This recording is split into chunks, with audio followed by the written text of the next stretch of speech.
जय जय श्री राधे। श्री श्री राधा रमणो जयति भजनिताय गौर राधे श्याम। जप हरे कृष्ण राम। चरित सुधा श्री श्रीमद राधा रमण चरणदास देव बाबा जी महाशय बड़े बाबा का जीवन चरित्र। मूल बंगला संपादक प्रकाशक श्री रामदास बाबा जी। आनंद मित्र से भेंट।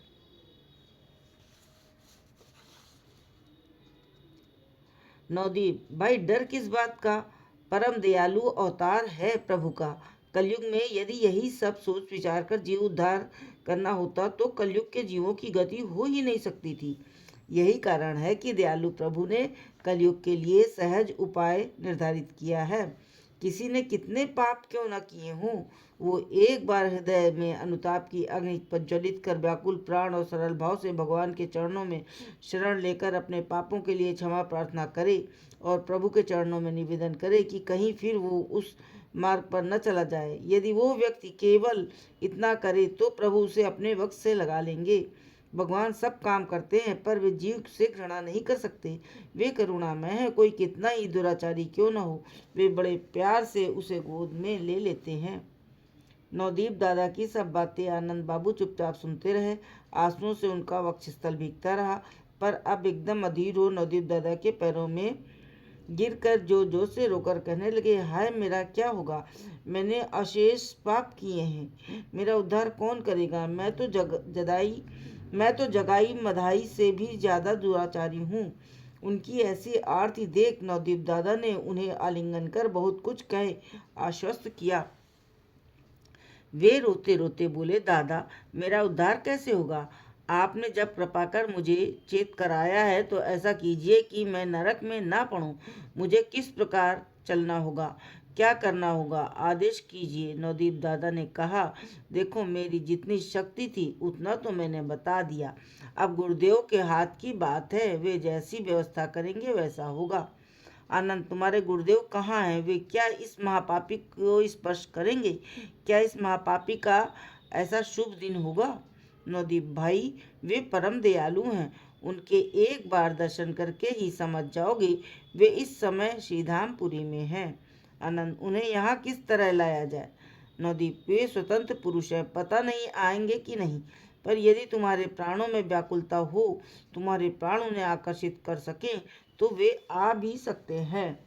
आनंद, दादा मुझ में न तो व्याकुलता है न आकर्षण, मेरे पास तो एकमात्र अवलंब तुम ही हो। तुम्हारी जो इच्छा हो करो। मेरी इतनी ही प्रार्थना है कि मुझे विलंब और सहन नहीं हो रहा है, जितनी जल्दी हो व्यवस्था करो। ये कहकर कातर भाव से मुझे और दादा की पूरी आने के लिए कहा। उन्हीं की प्रेरणा से हम दोनों आपके पास आए हैं। आपको एक बार अवश्य चलना होगा। बाबा जी, भाई पतित पावन निताई चांद से कहो, वे ले जाएंगे तो जाऊंगा। इस पर नवदीप दादा बोले, आज तो समय नहीं रहा, कल दिन की गाड़ी से चलना ठीक होगा। इस प्रकार तरह तरह की बातों में संध्या हो गई। ठाकुर की आरती देख सभी मन ही मन सोचने लगे कि किस पर प्रभु की कृपा होगी, किसे साथ चलने का आदेश करेंगे। इच्छा में श्री जगन्नाथ देव के दर्शन कर मठ में आए। सेवा के लिए 4-5 लोगों को छोड़कर बाकी सभी को अपने साथ चलने का आदेश किया। सबने आनंद पूर्वक महाप्रसाद सेवन कर थोड़ा विश्राम किया। तत्पश्चात नाम करते करते सब स्टेशन चल दिए। रास्ते में जो भी बाबा जी महाशय को देखता वही पूछता, पूरी फिर कितने दिन में लौटेंगे? बाबा जी महाशय मृदुमद हंसते हुए उत्तर देते, निताई कहाँ ले जाएंगे, कहाँ रखेंगे और फिर कब लाएंगे वही जाने। तुम सभी प्रभु से कहो वे जहाँ कहीं भी रखें उनका नाम न भूलूं। इस प्रकार प्रसन्न मुख सबसे विदा ले स्टेशन पर जा पहुँचे। यथा समय टिकट का घंटा बजा।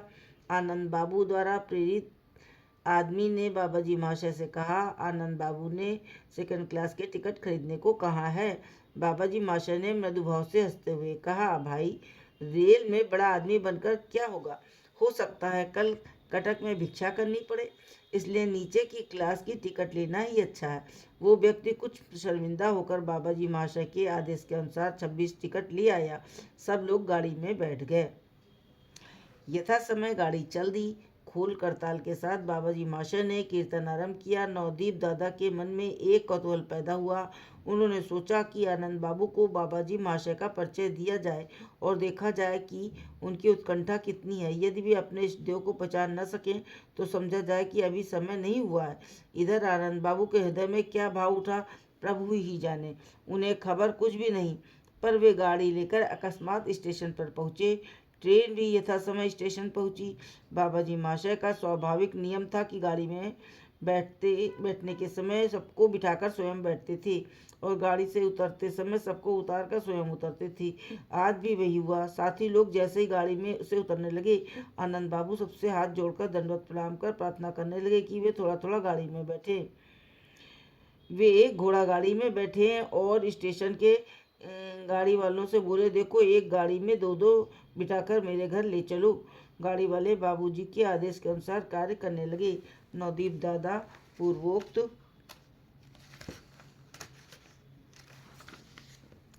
बद्ध पुरुष के साथ एक और खड़े आनंद बाबू की अनुराग परीक्षा कर रहे थे। क्रमशः सभी साथियों के उतर जाने के बाद बाबाजी महाशय बाहर आए। उन्हें देखते ही आनंद बाबू आंधी से गिरे केले के वृक्ष की तरह उनके चरणों में गिरकर अपराधी बालक की तरह जोर जोर से रोते हुए व्याकुल होकर कहने लगे, बाबा मेरा उद्धार कीजिए, मेरा और कोई नहीं है। इतने दिन अपना समझकर जिनके लिए धर्माधर्म पाप पुण्य का विचार न कर दिन रात परिश्रम कर कमाई की, उनमें से कोई भी मेरे पापों का हिस्सेदार नहीं होगा। ये मैंने अब जान लिया। अब तो आप ही मेरे एकमात्र अवलंब हैं। बाबाजी महाशय ने सजल नयन आनंद बाबू को उठाकर आलिंगन किया और गदगद कंठ से कहा, भाई डर किस बात का, परम दयालु पतित पावन निताई चांद तो हैं, चलो घर चलो, और गाड़ी में बैठ गए। इसी बीच नवदीप दादा और पूर्वोक्त भट्टपुरुष ने एक गाड़ी जाकर आनंद बाबू के घर से लगे एक पृथक घर में सबके रहने की व्यवस्था कर दी। व्यवस्था का सभी भार नवदीप दादा पर था। आनंद बाबू की गाड़ी में आनंद बाबू, बाबाजी महाशय, ललिता दासी और कुसुम मंजरी दासी थे। गाड़ी में बैठते ही आनंद बाबू बाबाजी महाशय के चरणों को वक्ष में लगाकर अपने आंसुओं से प्रक्षालन करते हुए अपने जीवन का सारा वृत्तांत कहने लगे। बाबा मैंने असंख्य पाप किए हैं। मध्य मांस आदि शायद ही कोई ऐसी वस्तु होगी जिसका मैंने व्यवहार नहीं किया। मेरे पेट में संभवतः अब भी मुर्गों का हाड़ है। मेरे द्वारा न जाने कितनी स्त्रियों का सतीत्व नष्ट हुआ है। शास्त्रों में जगाई, मधाई, अजामिल, रत्नाकर आदि दस्युओं का वर्णन है। उनसे भी बड़ा पापी मैं हूँ। दस्यु तो आदमी के सिर पर लाठी मारकर उसका धन अपहरण करता है, पर मैं इतना विश्वासघाती हूँ कि जिसने मेरा उपकार किया उसी का मैंने सर्वस्व लूटा। एक पक्ष का वकील होकर पैसे के लोभ में दूसरे पक्ष का काम किया। अभिमान के कारण पृथ्वी को तुच्छ समझा। संसार में ईश्वर नाम का कोई है अथवा मेरे ऊपर भी कोई विचार करने वाला है, और एक दिन मुझे अपने इन कर्मों के फलस्वरूप अशेष यंत्रणा भोगनी पड़ेगी, इसमें मुझे अब तक विश्वास न था। गुरु लघु में कुछ भेद नहीं मानता था। संबंध ज्ञान किसे कहते हैं कुछ नहीं जानता था। आज नवदीप दादा की कृपा से मैं सोते से जाग गया हूँ। आज मुझे तीनों लोग शून्य दिखाई दे रहे हैं। जिधर भी दृष्टि जाती है उधर अपार दुख सागर देखकर मुझे निराशा होती है। जिस किसी की ओर देखता हूँ उसी के प्रति लगता है घोर अपराधी हूँ। बाबा मेरा और उपाय नहीं है। मैं ऐसे समुद्र में पड़ा हूँ जिसका किनारा नहीं दिखता। मेरा उद्धार आपके अतिरिक्त और कौन करेगा। मुझे देख निताई गौर भी भयभीत होंगे। संसार में ऐसा कोई व्यक्ति नहीं जो मेरे दुराचारों की बात सुनकर मुझसे घृणा ना करे। बाबा आपके अतिरिक्त ऐसा और कोई नहीं जो इस घोर नरकी अधम पतित जीव का उद्धार कर सके। उनके अनुताप का वर्णन कैसे और किस भाषा में किया जाए। बाबाजी महाशय अर्धमुद्रित नेत्रों से गद्दी का सहारा लिए बैठे थे। उनके दोनों चरण आनंद के वक्ष पर थे। बीच बीच में वे कांप उठते थे और गदगद कंठ से जय निताई कहने लगते थे। जब आनंद बाबू बहुत ही अधीर हो गए तब बाबाजी महाशय उन्हें आश्वासन देते हुए कहने लगे, भाई चिंता न करो, धन्य है कलयुग, परम दयाल अवतार अदोषदर्शी निताई गौर की कृपा से कोई भी वंचित न रहेगा।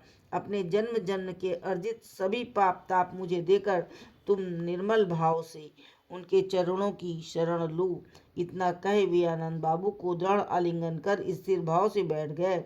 उनका श्री अंग ऐसा श्रीहीन और काला हो गया कि उन्हें पहचानना भी कठिन हो गया।